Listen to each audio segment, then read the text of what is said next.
Good morning, Melinda. Are you able to hear us okay?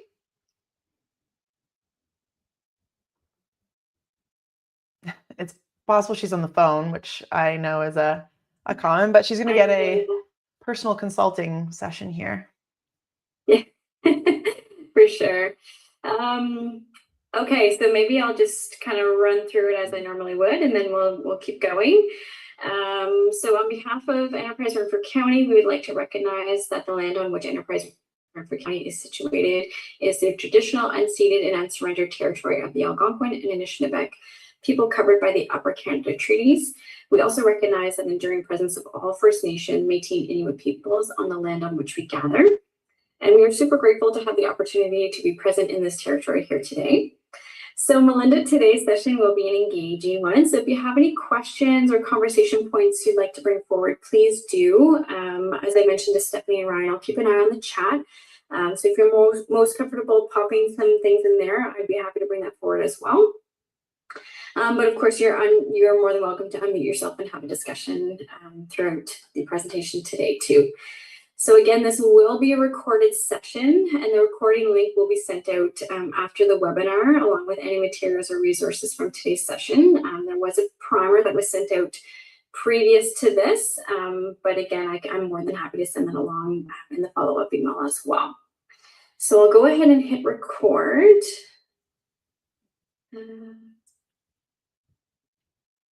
Recording in progress. All right, so as mentioned, welcome everyone. On behalf of Enterprise Renfrew County and in partnership with Renfrew County Community Futures Development Corporation, along with our gracious sponsors from Renfrew Area Chamber of Commerce, the City of Pembroke, Upper Ottawa Valley Chamber of Commerce, the Town of Petawawa, Township of Laurentian Valley, and Government of Ontario. We are so excited to have Stephanie and Ryan here today to discuss and learning why building a valuable business is essential, what factors influence your company's value, and how you can start increasing the value right away.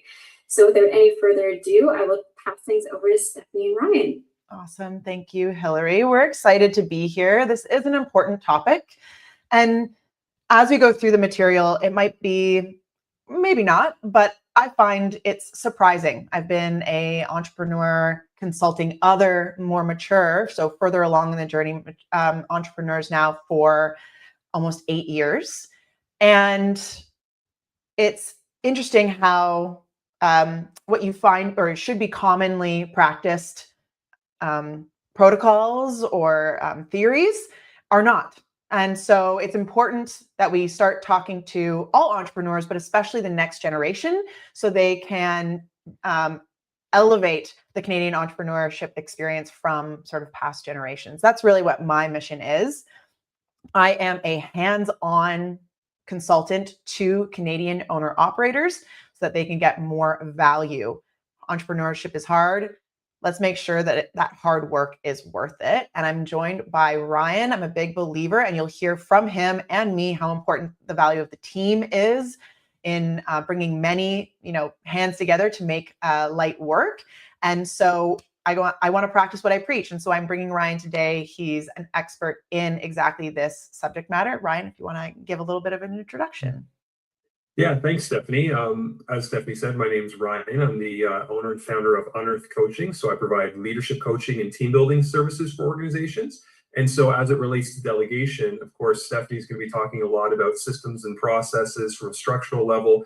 And me, I really come in with organizations and focus on the people side of things. In a simple way, I like to say I help organizations learn to do relationships well. And part of that is how we delegate, because as a lot of entrepreneurs have usually experienced, you can only go so far on your own before you hit that point where you really got to do some capacity building and how you're able to translate your skills to other people, utilize the human resource side of the job. And so I really like working with leaders and helping them arrive at those breakthroughs, especially with delegation, where they feel like they can get off the hamster wheel and also experience kind of the rewarding effects of seeing their team grow. And it's like, wow, I passed off that task to them. It was hard, it was challenging, but they've grown through it. And now I can breathe easy knowing that they've got that. That's one of the best feelings in the world for an entrepreneur. I'm an entrepreneur myself, of course, and have been in my field of expertise for around 10 years, I want to say at this point. So yeah, I look forward to also providing my 2 cents on this webinar as well. So thank you for having me, Stephanie. Yeah, so happy to have Ryan here. Delegation, I'm just going to really highlight that. There are 8 factors of building a valuable business that I'm going to talk about today. But the reason why Ryan is here talking about that 1 out of the 8 is because it really is the most important. And like I said before, one of the things that, time gets away on you. You're on that hamster wheel running as an entrepreneur. And that's sort of what you know and sort of what you just default to every single morning when you bounce out of bed. But this is an opportunity before too much time goes by, before you're too deep into a specific type of business model or a way of going to market, an opportunity to leverage that very important practice of delegation. So with that, I'm going to share some slides. And we're talking about your end game. Begin with the end in mind. Anyone who's ever designed anything or built anything starts from the end goal, and that includes your business. Oftentimes, and I know I can speak for myself personally, I've had 2 rounds of entrepreneurship. So first in my career as a kinesiologist and healthcare professional, and then as a business consultant.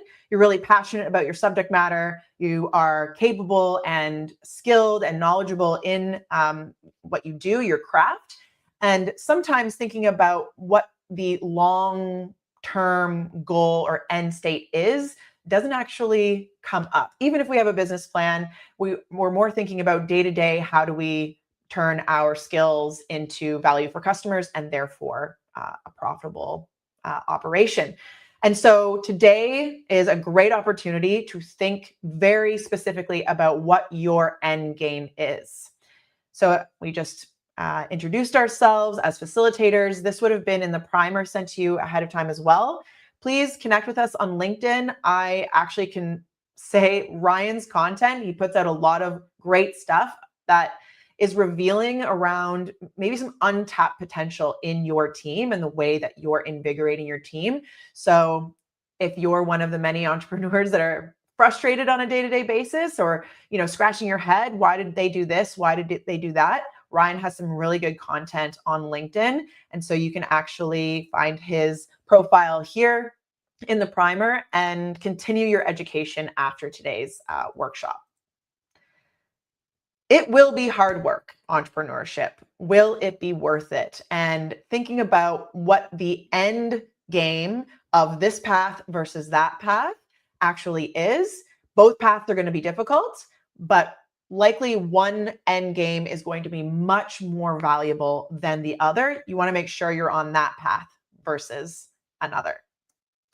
And here's some stats. These were previously shared about why it's so essential for Canadian entrepreneurs or owner-operators to build valuable businesses, not just profitable ones. And that there is a great distinction there. And, surprise, surprise, has a lot to do with what Ryan's going to talk about, which is delegation and invigorating your team. So our country, our economy relies heavily on owner-operated small businesses. So GDP, financial representation of our productivity, and therefore our ability to live well, our ability to compete on a global scale, are relying on a lot of these mature business owners, entrepreneurs that are running on that hamster wheel. So their employees are also a big chunk of our population. So even if you're not the entrepreneur, you may very well be an employee of an entrepreneur, and that small business is your livelihood. So small business in Canada is extremely important, and there is lots of room for improvement to make those businesses stronger, and therefore our quality of life, our economy stronger as well. especially because Canadian entrepreneurs, I'm really sad to say, but this is why we're here. This is why I'm doing this workshop across Ontario to start. We'll see if we can get across the country. Entrepreneurs are an endangered species. There are 40 million more Canadians today than 25 years ago. That's 10 million more. Sorry, there's 40 million, 10 million more than there were 25 years ago, but there are 100,000 fewer entrepreneurs. So we are a less entrepreneurial country today than we were 25 years ago, and that's a big problem. This is the number of Canadians who started a business in 2000 versus 2025. So fewer Canadians are starting a business, let alone sticking around in entrepreneurship. So really important. And you would have received this piece of data around what a Canadian small business is acquired for when they reach the end of their journey. So when it's time to retire or maybe move on to a different type of work environment where it's a little bit less responsible, maybe you're spending a little bit more time with your family, so you want your evenings and your weekends back. This is what a Canadian entrepreneur who has a business worth acquiring can expect. And it's not actually that attractive. So less than $1 million does not at all come close to what effort, blood, sweat, and tears has been put into that business leading up to that exit. And what is not shown here is that there are so many other Canadian businesses that don't actually get acquired at all. So I am on a mission to see these big green bars move to the right. And by doing things such as delegation in a more structured way, growing your team, developing your team, which Ryan will talk about later. And that's really where most of the reward comes from, is at that big exit at the end. But it's not just exit. I know sometimes when we're at the beginning of a journey, or even we're starting to hit our stride in our entrepreneurial journey, and so the thought of selling your business seems crazy. But the path to selling your business for a lot of money, good news, is the same path to having a business that operates without you, that is attractive to investors. So just people who want to buy into your business, not necessarily take it over. So there are many attractive end games, but the same path. And we're going to talk about what that path is, or really what the factors are that make that business so valuable, whether someone's buying it, joining it, or simply your employees are able to operate it without you. So this is the first exercise. It really comes down to visualizing your personal end game. So your end game of your business really should facilitate your desirable future state and your future self. This, again, is something that entrepreneurs and just people in general have a hard time nailing down. It's far in the future. You don't know, necessarily what's going to happen between now and then, but that is so much less important than having something. It's extremely difficult to hit an attractive target. It's impossible if you don't know what you're aiming at, or if you can't see what you're aiming at. So for me, this is my future self. This is my future end state. I know I'm going to be right by the water. I know I'm going to be in the forest. This is always the case. I know I want to have an environment, a space that is good for hosting people, great conversations, great dinners, obviously a lot of outdoor activities, canoeing, kayaking, gardening, etc.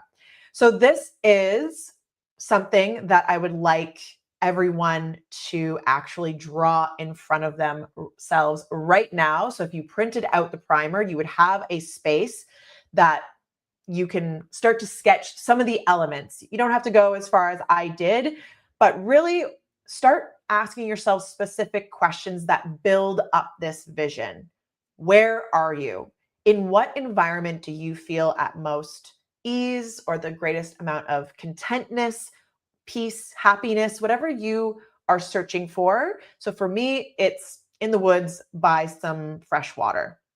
But for you, it could be in a European city, an ancient European city. It could be on a exotic island. It could be at home like your exact same home that you're at today, surrounded by your family, which brings me to the next question. Who are you with? What are you doing?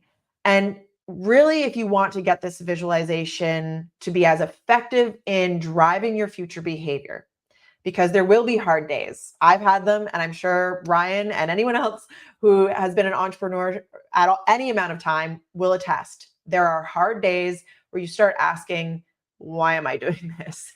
What is the goal here? And this visualization is exactly what you want to be able to bring yourself back to. So the more specific you can get, the more vivid the visualization, the more powerful it will be in helping you continue on your difficult journey.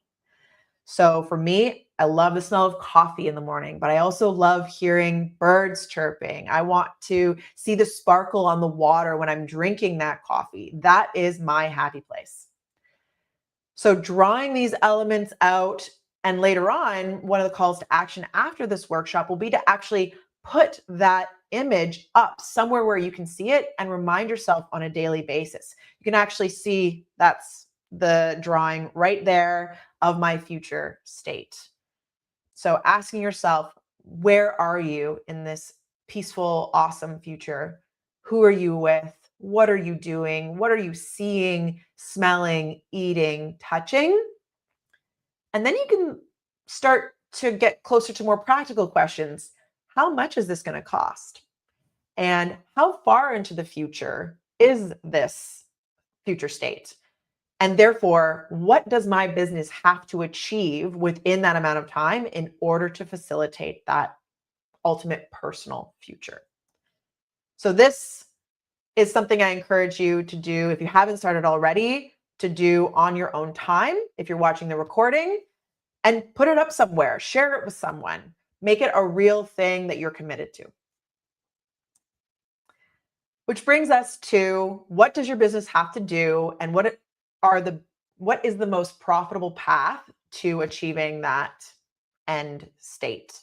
So these are 8 key value drivers, and they've been proven from surveying and analyzing these factors across more than 70,000 businesses and across various industries. So you're always comparing your score on these 8 factors to others in your industry. Depending on the industry, you're not always going to have perfect scores across all 8 drivers. For example, if you're in mining or construction, some of these factors will be harder for you to achieve, such as recurring revenue. These are huge capital projects. You're not going to have customers that pay you on a monthly basis, like a subscription, if you're in mining or construction, for example. But you can definitely outperform on a variety of different other factors and maybe just do better on those than your peers. This research and the tools that we're sharing with you today and these 8 factors are Canadian. Isn't that good news? It's a Canadian piece of software, Canadian owner, operator who shares this message. And so really, I'm just a licensee of this Canadian content, which is a feel-good story in itself. And this is the assessment. So we won't have time to actually go through it actively. What I'm going to be doing is sharing the theory behind each of the questions that you're going to find in this assessment so that you're better able to answer them accurately and therefore get a more accurate score. So the score will tell you how well you're doing across these 8 factors compared to your peers. And if you meet with me on a one-on-one session following the webinar, or if you're watching this as a recording, by all means, reach out, book a session. We can actually play around with each of these 8 factors to find out which one, if improved, promise you the greatest increase in value of your enterprise. And this gives you very tactical, very specific what to do next insight. So driver 1, financial performance. No surprise there. How well does your business generate revenue, produce profits, and keep records? So how well do you manage your books and deal with your annual reporting, your accounting, paying your taxes, et cetera, et cetera? So can you show that your business is reliably profitable by having very good records and those records showing that you have profit year over year. And this is number one because here it says financial buyer, but it's really just what is the value of a business? It's future stream of profits. No one can predict the future, but if I can look in your past and I can say, hey, you've been profitable every single one of the last 5 years, and the variation between those years has not been up and down, it's been a steady climb, that is a great sign that you have a great business. And I am going to be more willing to pay more for that business or invest more in that business. Or if I'm a bank or some other financial instrument that's going to facilitate, say, an employee or management buyout of that business, the predictable profitability of that business is numero uno. It is going to drive everything else. So financial buyer is someone who's actually buying your business, private equity firm, etc. Or maybe it's just someone who's worked in banking or consulting for a long time and wants to operate and you're ready to retire.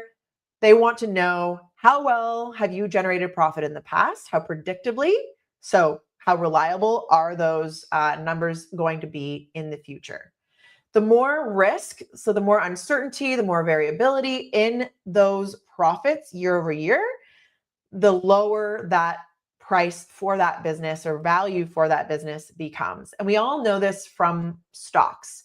If I'm buying an IBM stock or an RBC stock, well, I have much greater confidence in RBC's ability to generate profits. So that stock is going to be more expensive. It's going to cost me more. However, if I'm talking about a new technology, well, that's going to be a very uncertain, risky investment, but hopefully it's promising huge outsized returns because I don't have to pay as much for a share in that company. So we all know risk and reward have an opposite relationship. The more risk, the lower price. The less risk, the higher the price. So driver number 2, growth potential. How likely is your business to grow in the future? So I'm buying your future cash flow today. I'm buying your company or I'm investing in your company based on your past history of being able to produce profits. But do I expect those profits to grow the same or more in the future? And this is a very, very important message here that a lot of times, and I've certainly fallen victim to this in my earlier days as an entrepreneur, where maybe there's a new product that you could sell to a new set of customers, or you want to sell like to a new market, and you're adding in order to build up your revenue and build up your profit. But you really want to limit the things that you are selling and sell them to as many people as possible in the same way. This helps you. We're going to talk about delegation later. This helps you in training your employees. It also helps you in differentiating from your competitors. This one thing that you're selling, if you are selling it all day, every day, and your competitors are only selling it 20% of the time because they have 5, 6, 7 products, well, you're going to be better at selling it. You're going to be better known for selling and delivering it. Your value when you offer it, when you sell it, when you produce it is going to be better. You're going to be faster at it. You're going to be delivering it in a higher quality. So growth is better achieved by selling the same great thing in a better way to many more of hopefully more uniform customers than trying to add to your portfolio, increase the number of things that you're selling, and limiting who you're selling to. So this is something many early stage entrepreneurs should be mindful of. Don't add products. Decide which of the products are your, horse that you're going to bet on to take you into big markets. Driver number 3, Switzerland structure. How dependent is your business on any one supplier, employee, or customer? And so why Switzerland structure? Because they're neutral. And so the idea here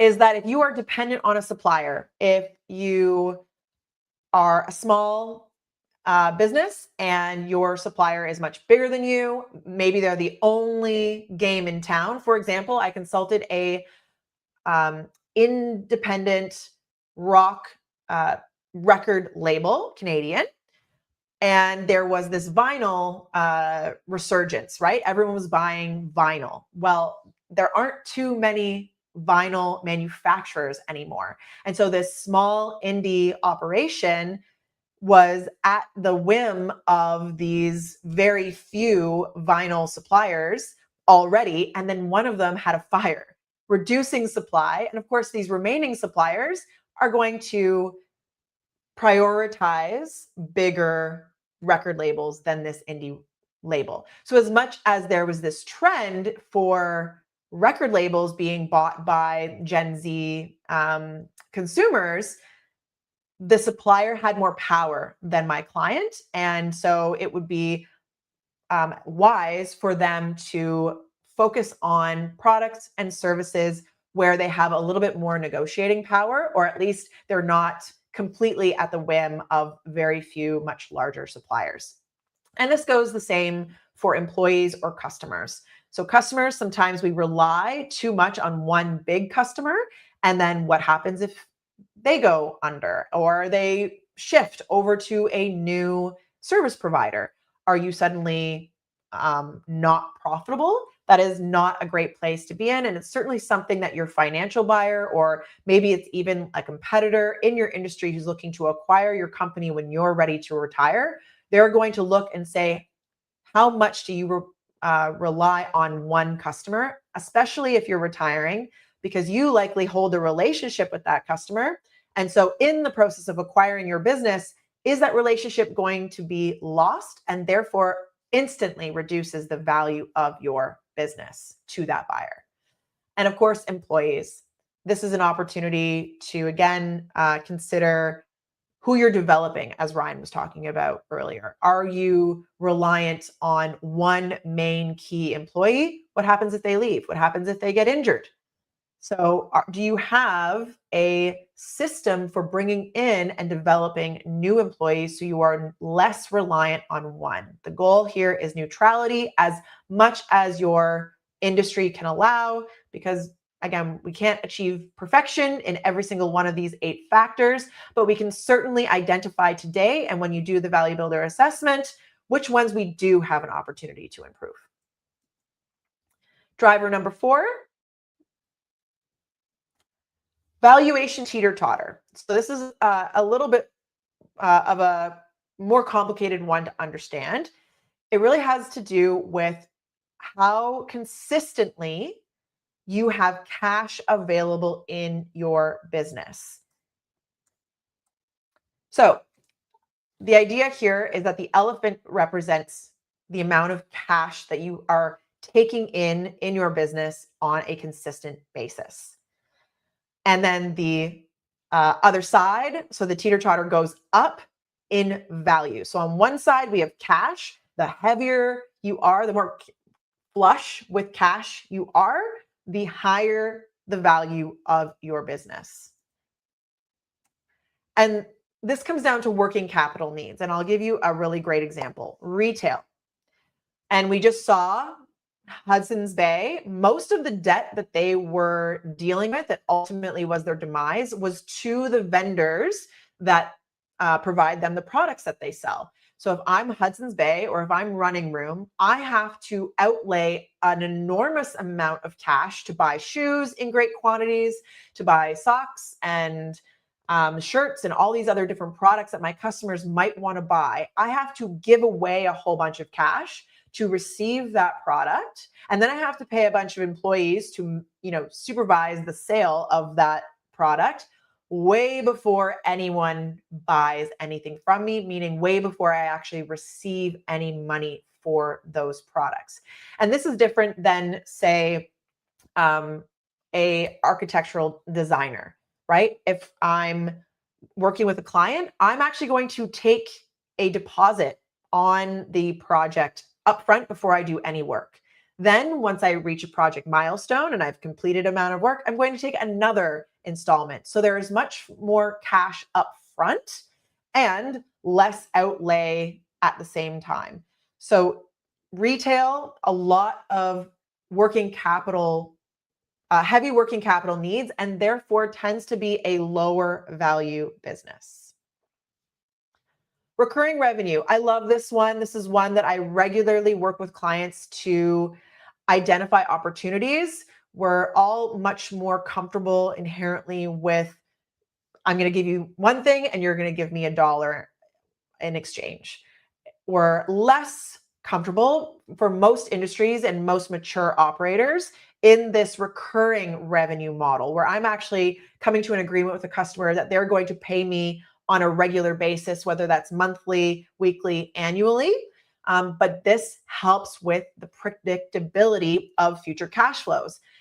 If I own a gym and I have 100 members and I'm selling that gym to someone buying from me, they're looking and saying, oh, you have 100 individuals who are paying you a certain amount of money on a monthly basis. That gives me great confidence that most of those 100 members are going to continue to pay those fees on a regular basis. And I can have great confidence that the value of this business to you as the current owner is very similar to the value to me as a future owner, versus say a restaurant where it's not a contract, it's not an agreement. I might have regulars, but they're not on the hook for paying for the beer on a weekly, monthly, annual basis. So that brings me to this example. The difference in a business that's otherwise the same, except one charges for a one-time service and one charges for an ongoing service.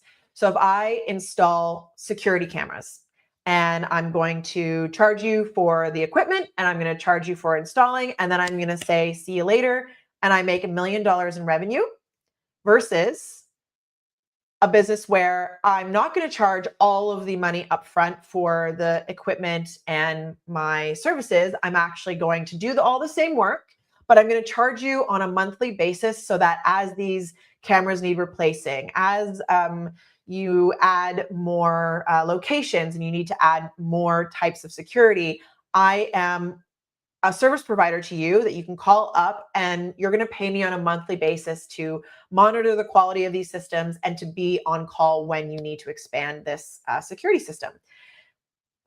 Two businesses, same, essentially the same value to the customer, potentially more on the servicing side, but $1 million in revenue. This is the difference in the value of that business. Same revenue, and you could even argue same profitability, but because one has more predictability of those future cash flow, it is more than twice as valuable. There's much less risk associated with investing in, transferring, or selling that business. And again, this is based on these 8 factors and this particular industry using the Value Builder assessment. So I mentioned restaurants, right? Or Starbucks, for example. Yes, people go every day to Starbucks. So they have a habit of regularly spending money at a particular customer, but they could stop at any time. Nothing is stopping them from doing that. And potentially their routine for the day changes, and therefore they don't spend money at Starbucks on any given day.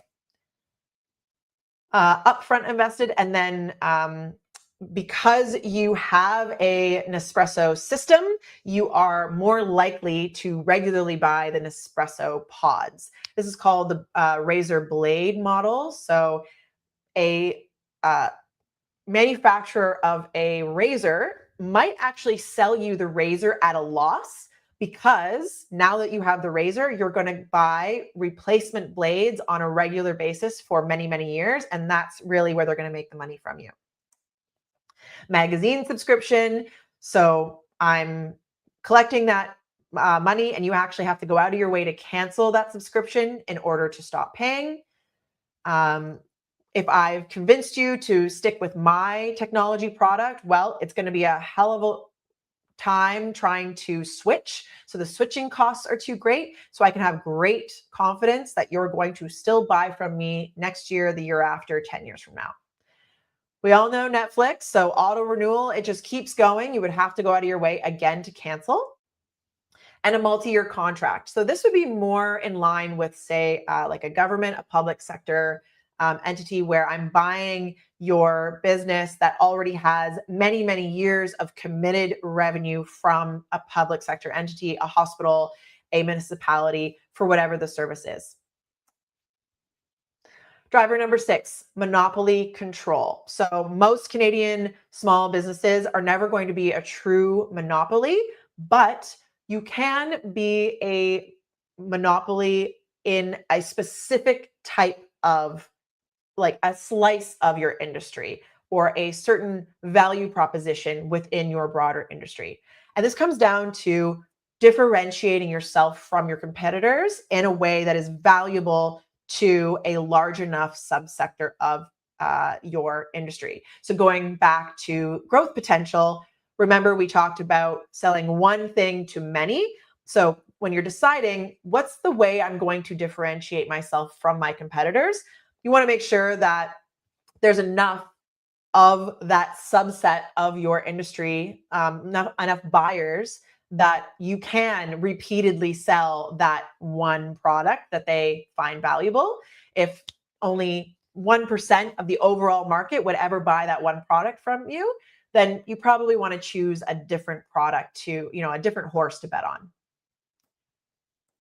So why do we want to have that very specific niche?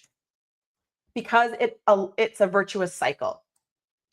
When we differentiate in a specific way, we can have better performance in marketing because it's hard to get people's attention enough. So if our marketing looks the same and says the same stuff as all of the other people who are using the same search words, targeting the same industry or customer base, it's going to be a lot more expensive to do marketing and a lot less effective.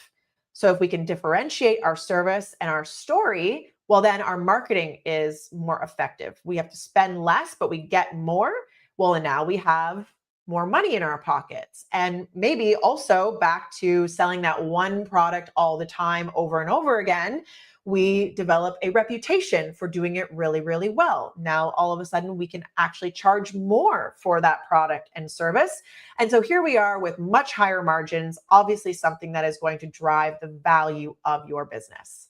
So a great example is when Panasonic wanted to get into the laptop business, but Dell, Apple, HP already had loyal followings. It was a very saturated market. Kind of seems silly for yet another player to enter this market, but they saw a very specific category of value within the laptop market, and that was ruggedness.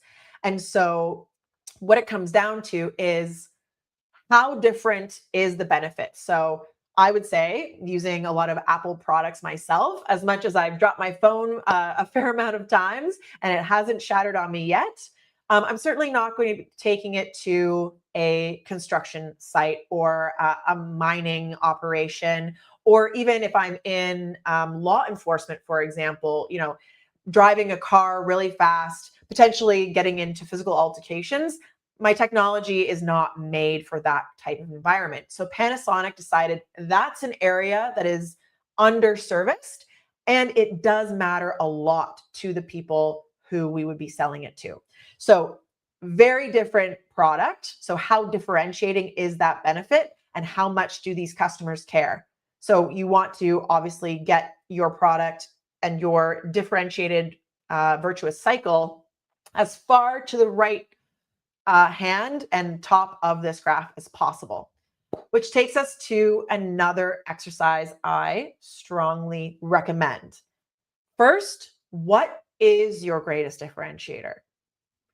So this can be in the way you sell a product. So do you do more upfront consultation in order to better match a portfolio of products to your customers such that they have a greater ultimate experience, and they're much more satisfied with what they've purchased.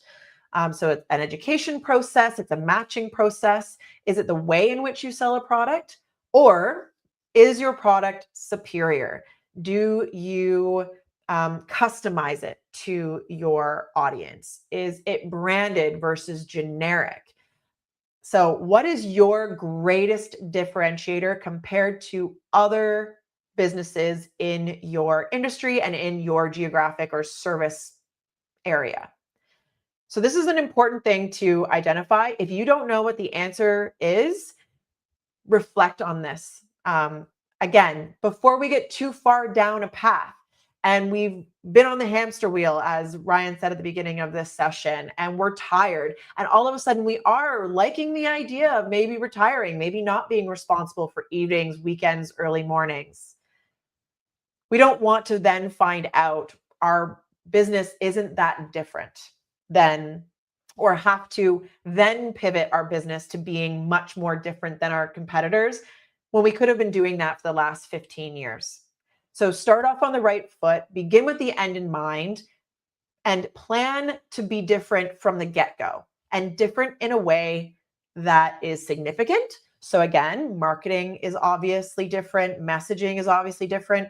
And when you're sending your messaging to a large market, you're different enough and you're hitting the nail on the head for the people who this matters most to. So be sure to be not a different shade of green, but a different color entirely from your competitors or others in your industry, so that you can be as high up on this y-axis, so very differentiated, and then make sure that it's an area of value for your customers. Do they care? So Apple doesn't sell a ton of colors, right? That's a lot of silver. And maybe Panasonic could have said, you know what, I'm going to be the colorful laptop. Well, do customers really care all that much? Are they going to pay more so that they can have a bright yellow laptop? Probably not. But they will to pay more to have a laptop that doesn't break the moment they bring it on site, or doesn't get dirty the moment they bring it on site. That is much more valuable to that customer segment than what other ways Panasonic could have differentiated itself. And I want to show this step 3B. How do you know?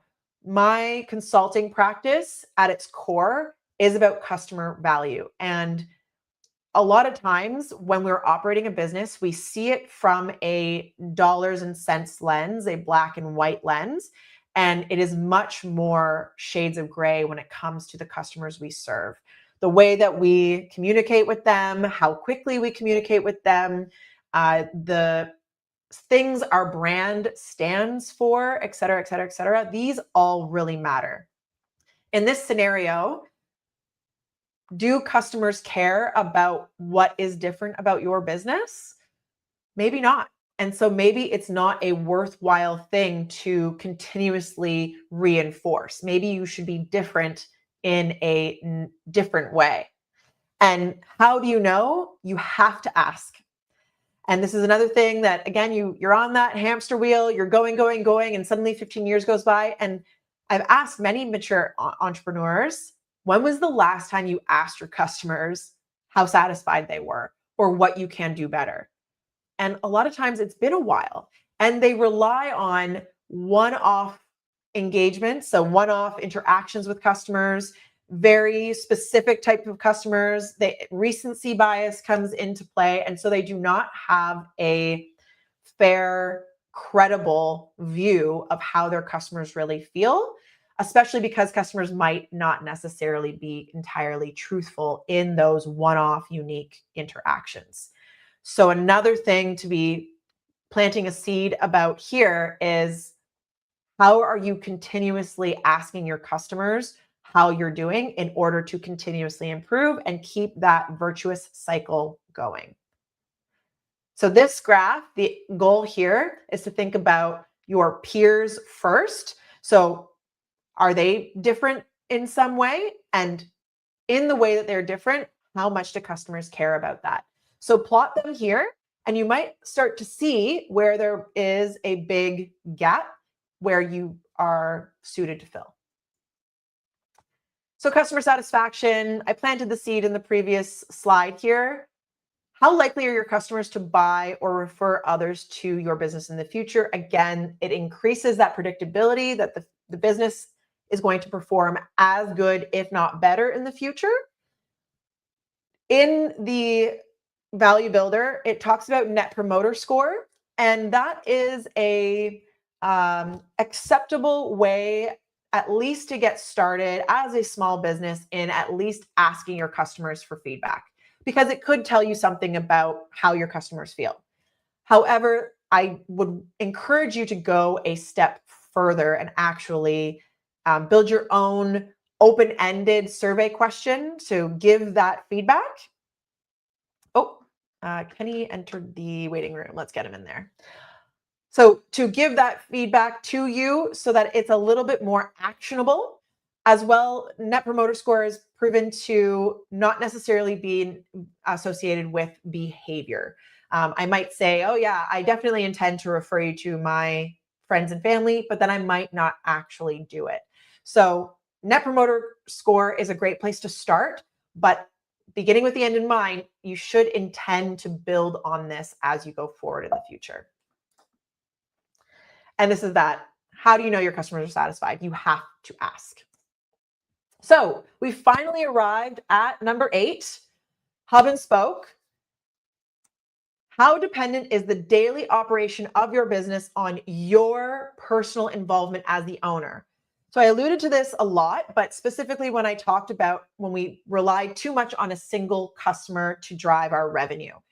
If you have one big customer, chances are you own the relationship with that big customer. And so if I was going to buy your business, I'd be very worried that that customer is going to leave the moment you do. Taking it a step further, how much of the day-to-day operations are done by you? Well, who's going to take that over if you sell your business? That definitely increases risk and decreases the value of your business.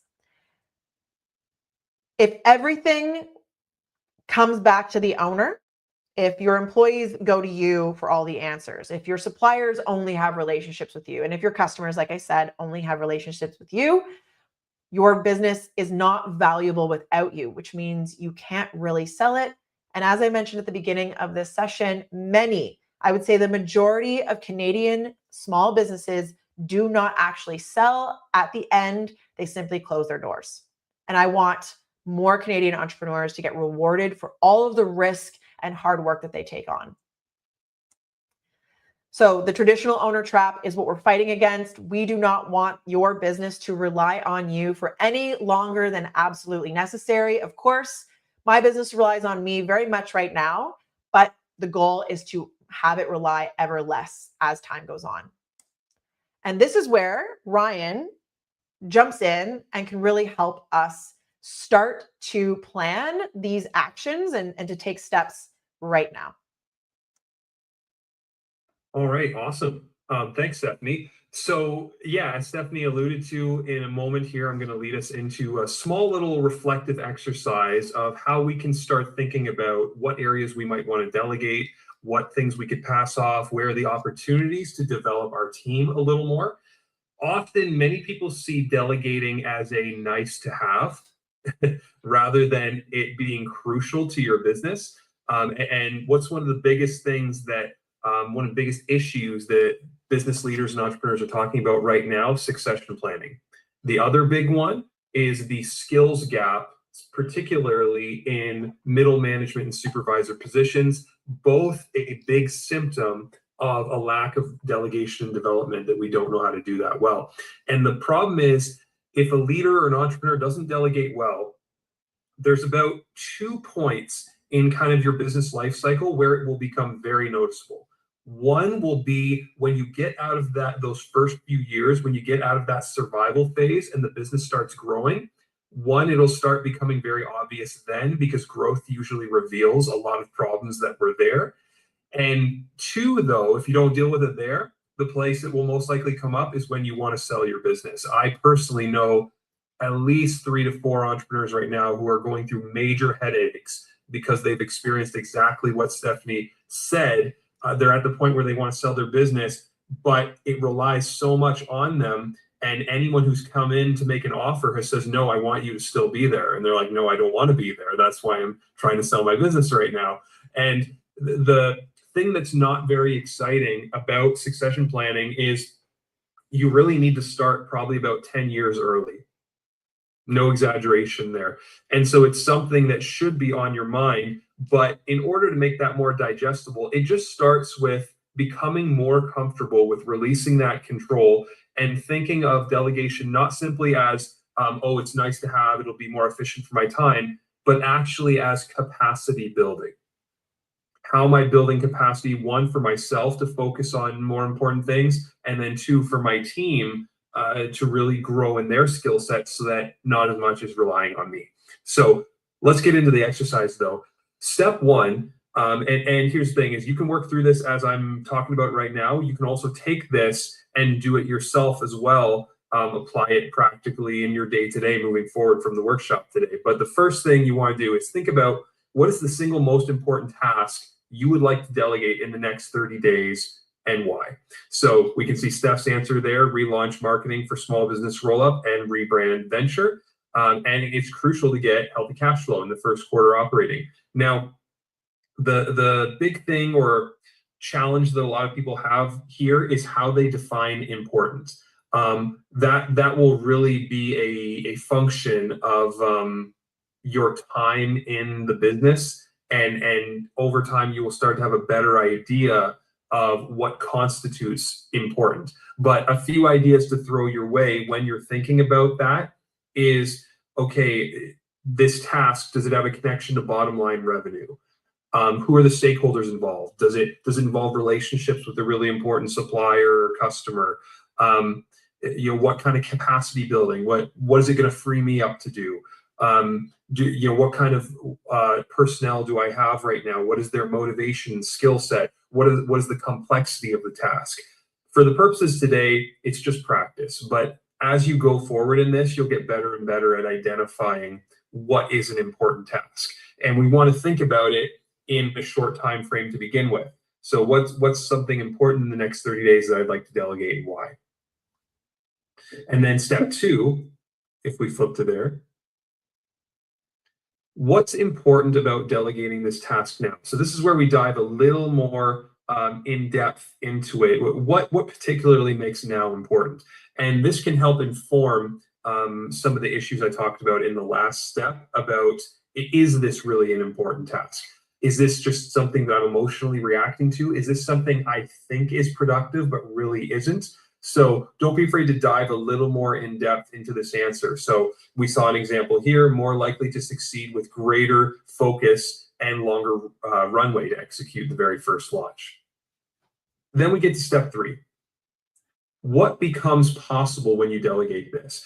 And so this takes it out of the reactive stage, out of the instant gratification, and starts getting you thinking about the future capacity building. We understand this concept when it comes to finances, right? That we're investing our money for the possibility, the potential of future growth. But sometimes leaders have trouble doing that when it comes to delegating, or when it comes to, thinking of the immediate cost to their time. It might not be as efficient, that sort of thing. But what becomes possible when you can delegate that?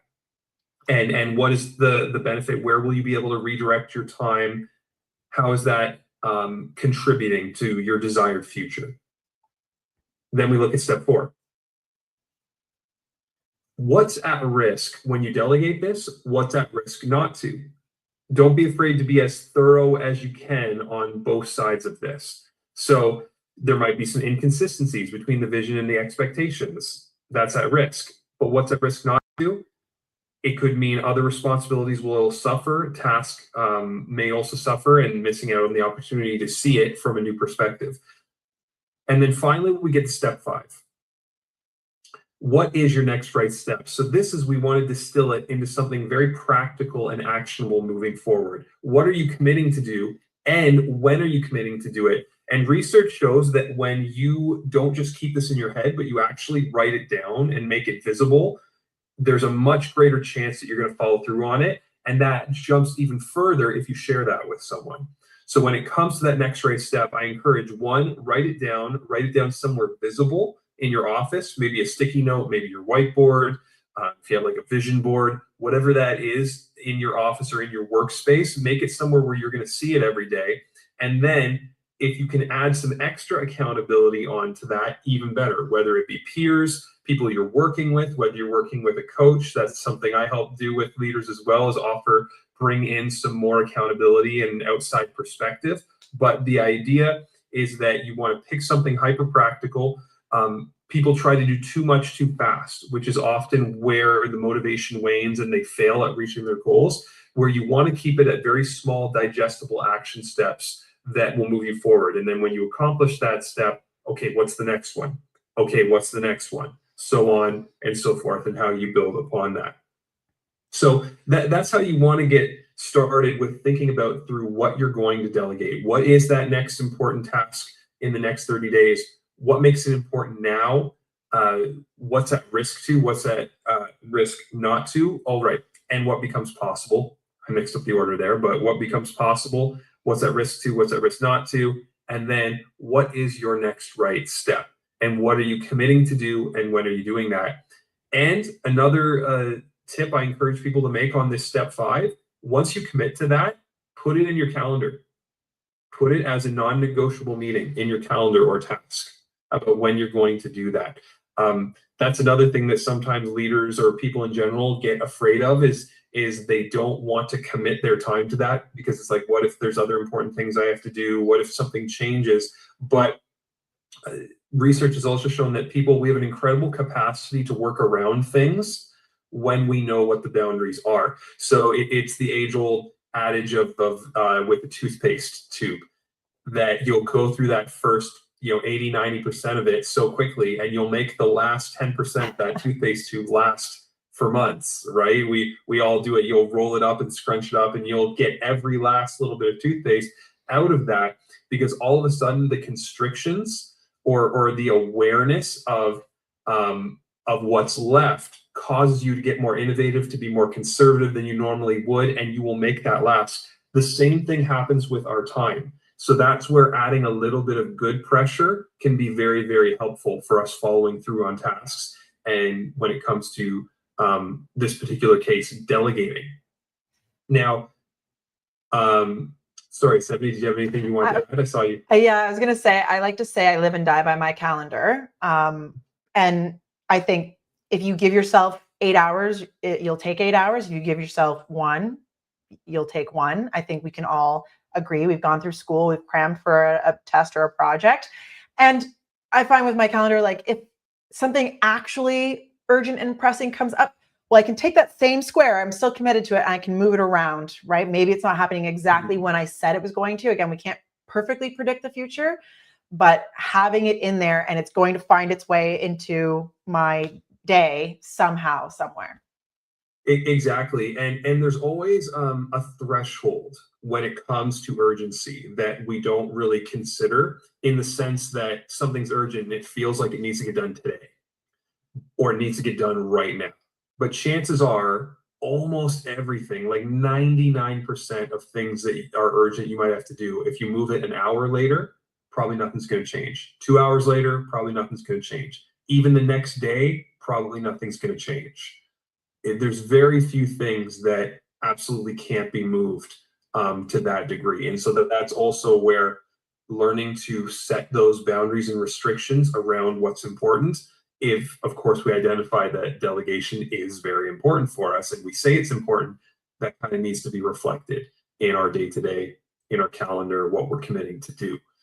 Now, there's a lot of creative ways as well that you can think about, how do I delegate? Because some people think it's like, well, I'm just handing over everything right away to this person. And that's not the case. There are different levels or steps that you can do for this. A great framework I like to use is what's called the 6 levels of delegation. You don't have to do it this way, but it at least gets us thinking creatively around how We could assign that task, and also what's the purpose? Am I just trying to create some efficiencies right now? Am I really focusing on development more and growing my employees or my team's skill set so that they can take on more stuff? And in that case, this becomes very helpful. So we could think of step one of just, hey, look into it and report. I'll decide what to do. Step two, look into it, report alternatives, and suggest your recommendation. This is very important because it gets people moving out of what's called a compliance mindset, where they just do what the leader tells them to, or where they just do what they think is needed to appease the leader. And that's where you hear comments like, oh, my team doesn't take ownership or initiative. Well, maybe they don't, but also as a leader, what kind of environment are you creating? Are they encouraged to try things or to give their recommendation? And as an athlete myself, I like to think in metaphors like this. If you don't work that muscle, that critical thinking muscle, that ownership muscle, people will default back to the path of least resistance. The brain actually is naturally very lazy. And so if we're not intentional with training it in a different way, it will default to just whatever it was told. Step three, look into it. Let me know your intention, but don't do it unless I say yes. Then we flip that. 4, look into it. Let me know your intention, but do it unless I say no. 5, take action and simply let me know what you did. And then 6, take action. No further contact is required. So a big function of this as you move through the levels is your trust in the person and in their demonstrated capabilities. What they've showed so far will determine where you start on that 6 levels. But I like this because it's often a light bulb moment for leaders where they realize, oh, I have some options here. Maybe I'm a little nervous about handing everything over, but I can do it in stages or steps where all of a sudden now I'm able to hand off a bigger project or a bigger task to one of my team members now because I was able to kind of ease them into it and graduate them into that. So this is a great tool I like to encourage to get people started on that. Thank you so much, Ryan. Honestly, really helpful to get an idea for, I don't just have to say, do this task, and then let me know when you're done doing that task. There's a range of like parts of doing that task that you don't have to take on yourself. I think the research piece, like look into alternatives. Oh my gosh, offload that, especially this new generation that is coming out of, say, university, where research and reading is kind of what they do best. So even if they don't understand really the implications or what the right answer is, they can certainly find a bunch of answers for you, potential answers. Yeah, and if I can just piggyback off of that, I also realize that some entrepreneurs or small businesses, you're not at that place yet where either you don't have a very big team or you don't have a team at all. But you can still think of outsourcing different things, especially because we were talking about research. That is a prime area where you can go on lots of platforms like a Fiverr, for example, where there's lots of professionals that will outsource at very reasonable rates. So perfect example would be for someone like me and Stephanie, researching qualifying leads for us. That takes a lot of my time, but I can hire a professional for a pretty reasonable rate and do kind of a one-off shot, or hey, let's generate X amount of qualified leads, and it can be very reasonable. Or things like content creation. I mean, AI can do a lot of that right now, but maybe you might have needs that would somehow go outside the scope of AI. So even if you're just an individual, a solopreneur right now, there are still ways that you can think about this through the work of VAs, so on and so forth. So I'd like to encourage you that there are some places you could probably start in that regard. I'm so glad you brought that up, Ryan, because I do think, yeah, delegation goes beyond just your actual employees.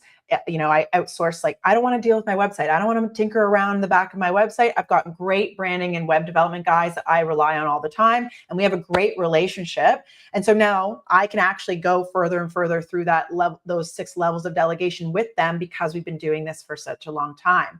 And on your topic of, you know, outsourcing, I actually was thinking of an example from a client, a manufacturing client that I worked with.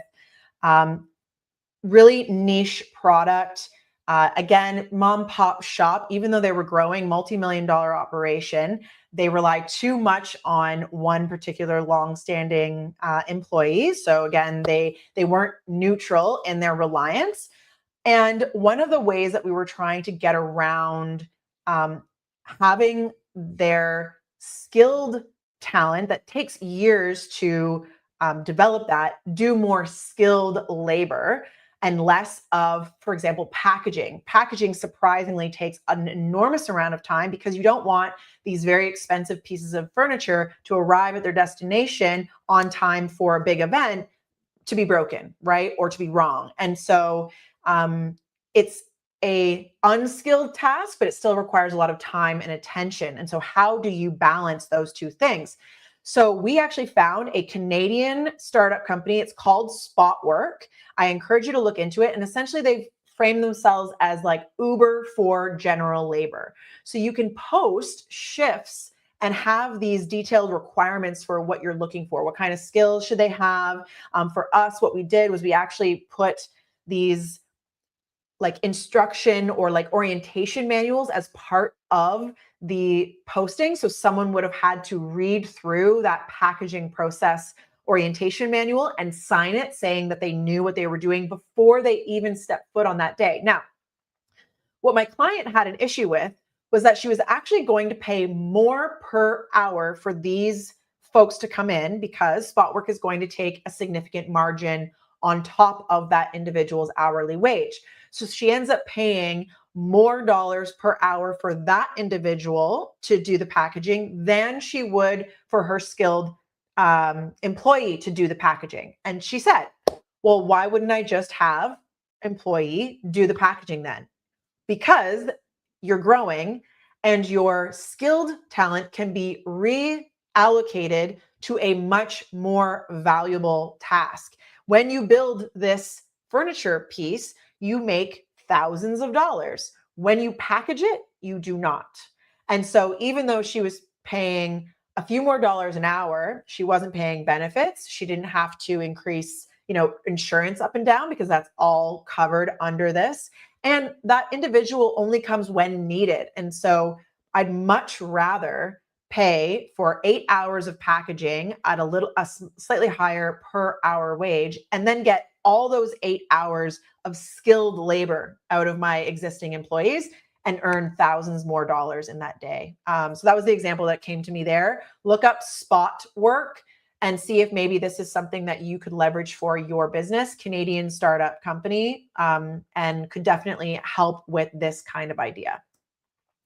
So we're back to imagining your future self. And Ryan also mentioned the power of having these intentions visible to you. It's so easy to just move on to the next task. We're busy, right? That survival mode is real. And so we talked about, what your future personal end game is, and therefore what does your business have to do in that time frame in order to facilitate? Because that's the point, right? This is what I'm here to do and why I've brought capable, skilled, helpful people like Ryan along this journey with me, is that our economy, our way of life, our quality of life, and honestly, the people who drive it, you, risk-taking entrepreneurs, it all depends on going down a path that leads to a more valuable future than one where you simply close your doors and wonder why you did it all in the first place. So it is so important to imagine your future self in that environment. I'm sitting on the dock, I'm looking at the sparkling water, I'm hearing the birds chirp in the trees, I'm drinking my hot roasted kicking horse coffee in my hand, and I'm writing a letter to my past self. So this is the last exercise that I would like you guys to do right now if you've printed out the primer in front of you, or later, especially if you're watching this as a recording. A thank you letter from your future self to you today. Dear present me, thank you so much for attending that Your Endgame workshop XX years ago. So 10 years, 5 years, 30 years, how much longer do you want to be going after this business, and how big is your end game vision? As I write you this letter, I am sitting on the dock, listening to the birds, drinking my coffee, watching the water sparkle. All because of the commitment you made that day to do what?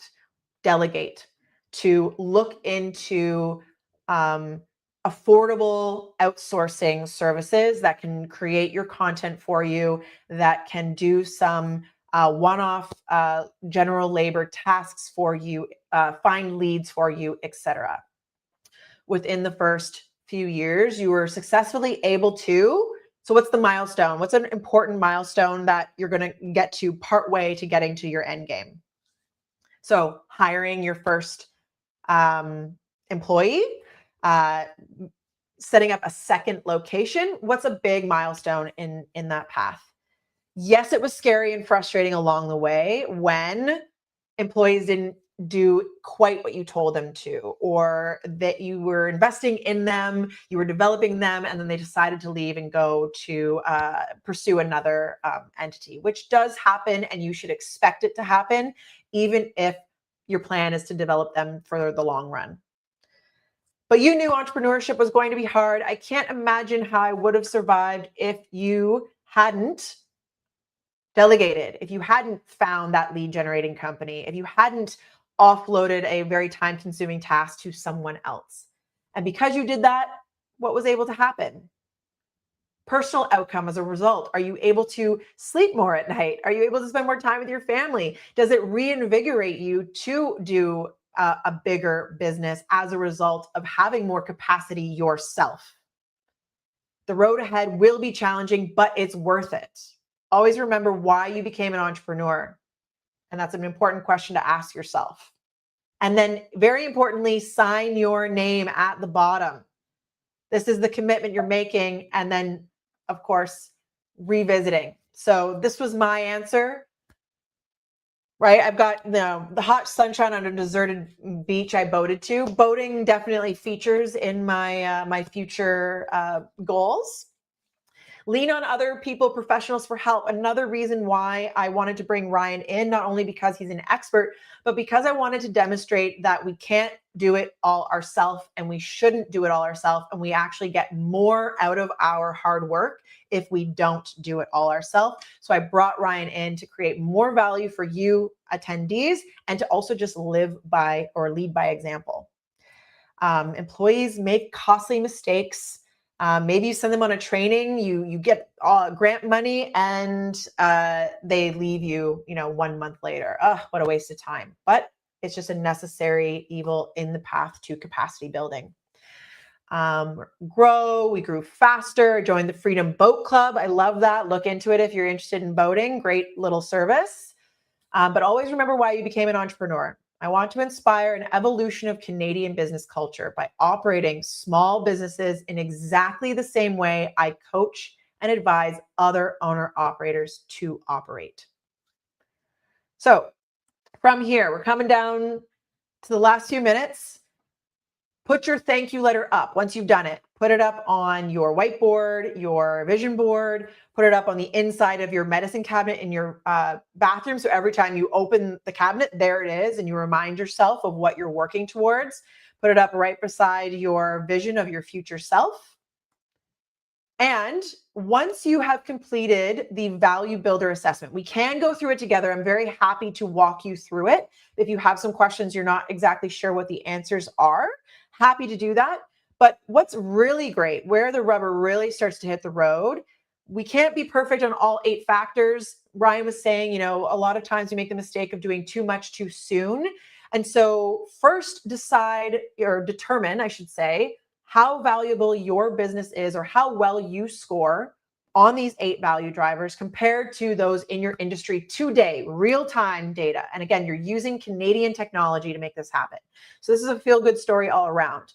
But once you have that current state data, how you score today, you and I can actually play with each of those 8 scores and ask ourselves, if we improve monopoly control, if you differentiate more, how would that impact the value of your business? If you delegate more, or if you diversify your supplier base or your customer base more, how much value will that add to your business today?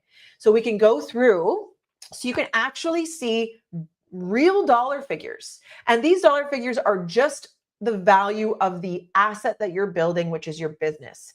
So it doesn't even include how much more profitable on a predictable basis your business will be in the years leading up to that exit.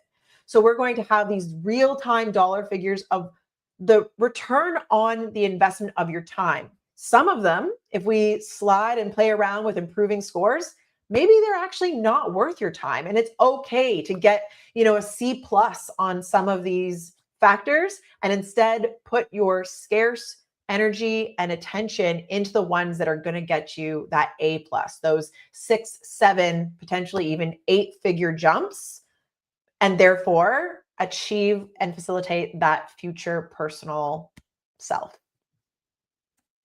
And I think that's it. Any questions that we haven't answered or any more clarification, Hilary, that you would like us to provide? Oh, this was really wonderful. Definitely much appreciated, especially for those who are able to join us today, but also for those who are watching this by recording. You made it super easy to follow along and explain activities throughout the primer, which is wonderful. What I'll do now is I'll take this opportunity to actually end the recording, and then if anyone has any more questions, maybe they'll come forward at that time. So just Recording stopped. there we go. So I'll open the floor up again to anybody who'd like to have a discussion or have any questions. Stephanie and Ryan, are you both comfortable with me sharing your contact information with the participants who registered for this workshop? Yes. That's what I was just trying to get back to, was also our LinkedIn profiles are in the first couple slides here.